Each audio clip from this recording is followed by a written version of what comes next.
Hello, everyone. Welcome back to my channel. If you're new here, I'm Shaikh Saiful Islam, and today we're diving into the fascinating world of English idioms. Have you ever felt lost when someone casually says something like, "It's raining cats and dogs"? Or maybe you've heard someone say, "break a leg," and thought, "Wait, what?" Well, you're in the right place. Today, I'm going to teach you how to use English idioms like a native speaker. So, let's get started. You might be wondering, what exactly are idioms? Well, idioms are expressions that have a figurative meaning, which is different from their literal interpretation of the words. For instance, when I say, "It's raining cats and dogs," I don't mean that pets are falling from the sky. I'm simply saying it's pouring rain. Idioms are like the spice of language. They add flavor, color, and make conversations feel more engaging.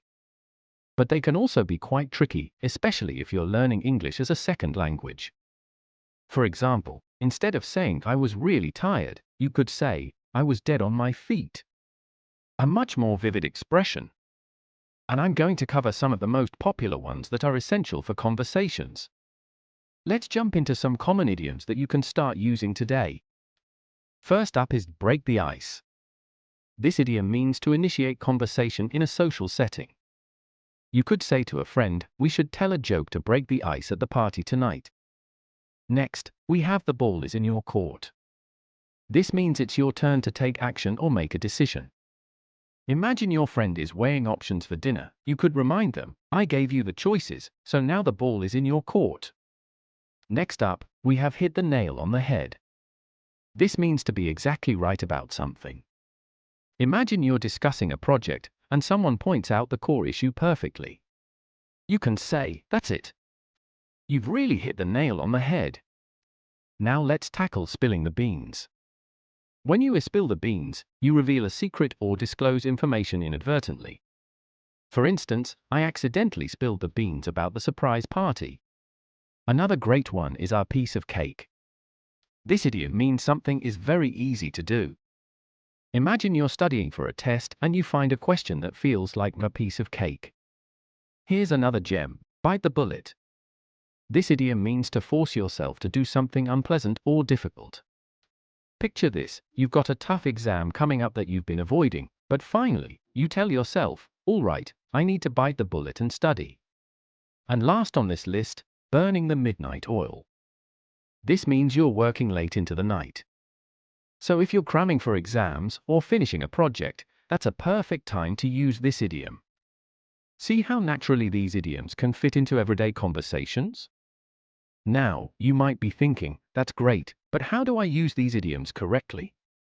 Here are a few tips. Understand the context. This is crucial. Idioms can vary significantly among different regions.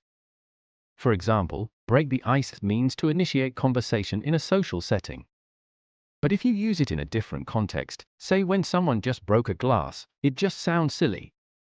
Practice, practice, practice. Write down a few idioms each week. Every time you hear an idiom, jot it down with its meaning. Then, try to use it in conversation with friends or even in sentences while practicing your English.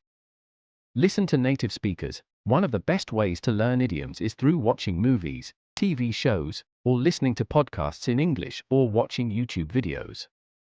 Pay attention to the idioms and try to understand the context. You can even rewind and repeat the dialogues. This is super helpful. And here's a fun challenge for you. I want you to try and use at least 3 idioms in your conversations this week. Whether it's with friends, family, or even online, the more you practice, the better you'll get. And don't forget to comment below with the idioms you used and how the conversation went. So, there you have it. With these idioms in your toolkit, you'll be well on your way to speaking like a native English speaker. If you found this video helpful, please give it a thumbs up, subscribe, and hit that notification bell so you won't miss any of my upcoming content. Remember, practice makes perfect, and soon you'll be breaking the ice and the ball will definitely be in *your** court. Thanks for watching, and I'll see you next time.